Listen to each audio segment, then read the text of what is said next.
Friends, recently Mercedes Benz के जो sales and marketing India head हैं मिस्टर संतोष अय्यर, उन्होंने कहा कि इंडिया के अंदर लग्जरी कार्स की जो सेल्स है वो काफ़ी कम हो गई है।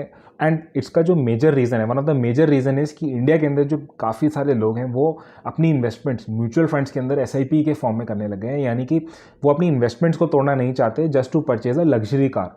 तो आज हम इस वीडियो के अंदर देखेंगे कि अगर आपको एक लग्जरी कार अफोर्ड करनी है या परचेज़ करनी है तो there is an alternate way जिसके थ्रू आप जाके एक लग्जरी कार ले भी सकते हैं और अपना जो पैसा है, अपना जो मनी है उसको सेव भी कर सकते हैं।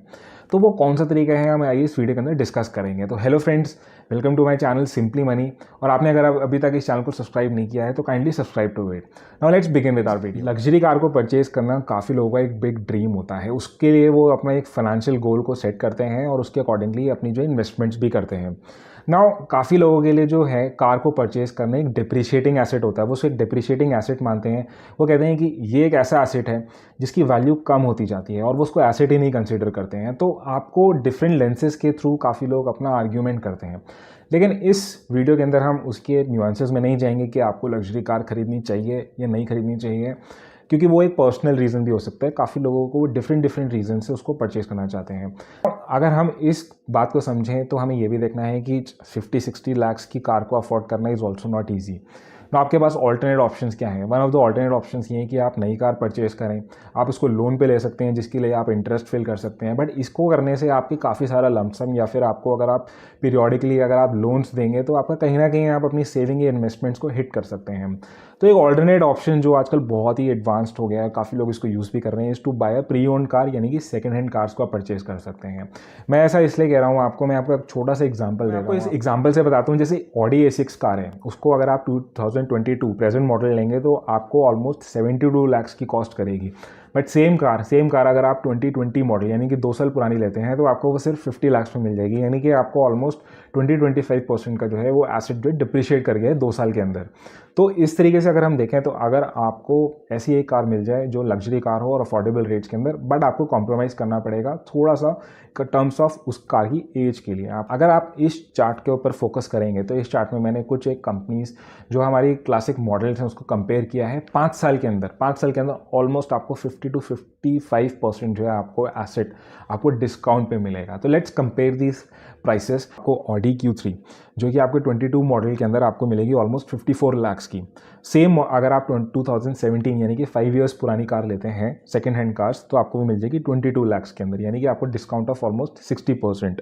If we see the Mercedes Benz C class जो आपको प्रेजेंटली 66 लाख्स की मॉडल मिलेगा, वो आपको ऑलमोस्ट 30 लाख्स का मिल सकता है अगर आप 5 साल पुरानी यानी 2017 मॉडल लेते हैं, यानी कि ऑलमोस्ट 54% डिस्काउंट के ऊपर।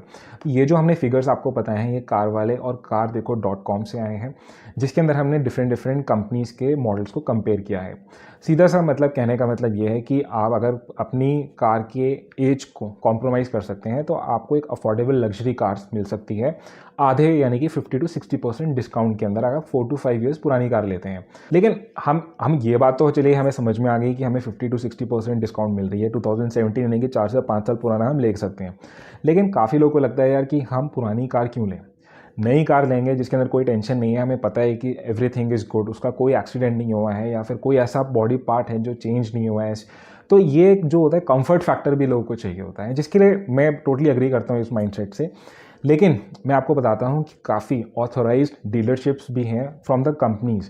फॉर एग्जांपल अगर आप देखेंगे तो ऑडी का एक अप्रूव्ड एक्टिव डीलरशिप्स प्रोग्राम भी है, यानी कि एक डीलरशिप है जिसके अंदर वो ऑलरेडी इंस्पेक्टेड और अपनी वारंटी के साथ कार्स को देती हैं, यानी कि रेस्ट भी अश्योर्ड, आप अश्योर हो सकते हो कि अगर मैं कार यहाँ से परचेज़ कर रहा हूँ तो वो कहीं ना कहीं टेस्टेड है, पूरी तरीके से चेक्ड है। उसके बाद ही आप पूरी जब सेटिस्फाइड हो जाएंगे then you can purchase a car. उसके अलावा भी आजकल मार्केट के अंदर सो मेनी प्लेसेस आप फाइंड कर सकते हैं, just like I told you car वाले कार-देखो, स्पिनी, ये कोई एक ऐड नहीं है, but still I want to mention कि आजकल everywhere there are so many other vendors या फिर आप स्पेसेस हैं जहाँ पे आप जाके अपनी ऑथराइज्ड प्रॉपर इंस्पेक्ट करा के अपनी जो है प्रोडक्ट यानी कि कार्स को परचेज कर सकते हैं। उसी हिसाब से आप अपने कॉन्फिडेंस ले सकते हैं जैसे आपका न्यू कार के अंदर होता है। नाउ कौन कौन सी बातों का ध्यान रखना चाहिए, हमने ये तो चलो देख लिया कि कार एक डिप्रिशिएटिंग होता है, डिप्रिशिएटिंग एसेट है, स्टिल अगर आप उसको half of the purchase value के अंदर परचेज कर सकते हैं लग्जरी कार्स को, तो कौन कौन सी बातों का ध्यान रखना चाहिए। पहला तो वही जैसे मैंने आपको बताया कि आपको कार पूरी तरीके इंस्पेक्ट करानी चाहिए, उसके बाद देनी चाहिए, ऑथोराइज्ड डीलर्स के साथ लेनी चाहिए। प्लस आपको ये देखना चाहिए कि उसके टायर्स या फिर उसका कोई भी एक ऐसा डैमेज ना हुआ हो, सो दैट ऐसा नहीं कि आपको परचेज़ कराने के बाद उसको इमीडिएटली रिपेयर कराना पड़ेगा। क्योंकि आपको पता है, even though you are purchasing a second hand और a pre owned cars at half of the amount, लेकिन अगर आप उसका कोई स्पेयर पार्ट या मेंटेनेंस कॉस्ट देंगे तो वो आपको उसी कॉस्ट पे देना पड़ेगा जिसमें वो ओरिजिनल कॉस्ट होता है। आपके जो टायर्स हैं वो भी उतने ही एक्सपेंसिव होंगे जितने कि एक 60 लाख या 70 लाख कार के होते हैं। जो नेक्स्ट एक पॉइंट रखना है आफ्टर फुली इंस्पेक्शन, आपको ये भी ध्यान रखना है कि आप इसकी कभी भी मेंटेनेंस या इसकी सर्विसिंग कराते हैं तो उसकी उतनी ही कॉस्ट बैठेगी जितनी कि एक 60 लाख या 70 लाख की गाड़ी की बैठती है। फॉर एग्जाम्पल अगर आपने किसी भी कार को सर्विस कराया, राइट, तो अगर वही कार आपकी कोई एक स्मॉल इकोनॉमिकल कार है जो आपकी 3,000 से 5,000 में हो सकती है, but for your luxury cars same आपको जो रेट लगेगा वो 30,000 टू 50,000 पर विजिट लग सकता है, यानी कि साल का आपको almost 1.5 lakh to 2 lakh rupees खर्चा हो सकता है। जो एक नॉर्मल इकोनॉमिकल कार का, लेट्स सपोज अगर आप एयर फिल्टर खरीद रहे हैं जो कि 400 से 500 या 600 रुपये में आ जाता है, यही अगर आप लेट्स सपोज लग्जरी कार का परचेस करेंगे तो आपको 7,000 टू 10,000 रुपीज़ तक का भी देना पड़ सकता है।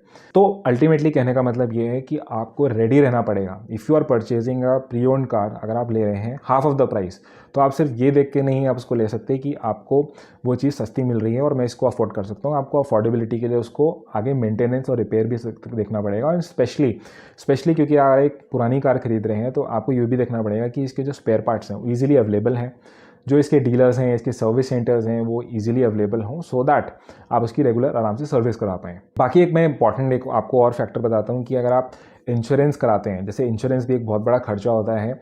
अगर आप नई कार का 60-70 लाख की कार का इंश्योरेंस कराएंगे तो दैट गोना उसका जो प्रीमियम होगा वो भी बहुत ज़्यादा होगा। बट अगर आप प्री ओन्ड कार लेते हैं तो उसका, क्योंकि जो एक्चुअल कॉस्ट है, जो परचेज कॉस्ट है, वही काफ़ी कम है, तो आपका जो प्रीमियम की कॉस्ट है जो आपको रेगुलरली एवरी ईयर हर साल देनी है वो भी आपकी कम हो जाएगी, आपको प्रीमियम कम देना पड़ेगा। बट अल्टीमेटली जो है इस वीडियो का दिखाने का मतलब ये है कि देयर इज़ एन ऑप्शन, और वो काफ़ी आजकल लोग यूज़ भी कर रहे हैं, दैट कि you can afford a quite big luxury car without आपकी इफेक्टिंग आपकी जो इन्वेस्टमेंट्स हैं उसको इफेक्ट किए बिना आप एक सेकेंड हैंड यानी कि प्री ओन्ड कार परचेज कर सकते हैं। तो I hope you got some idea. अगर आपको फिर भी कुछ डाउट हैं, आप मेंशन करना चाहते हैं, आप पूछना चाहते हैं, तो नीचे कमेंट बॉक्स के अंदर मेंशन कर सकते हैं। Will see you next time in another amazing video.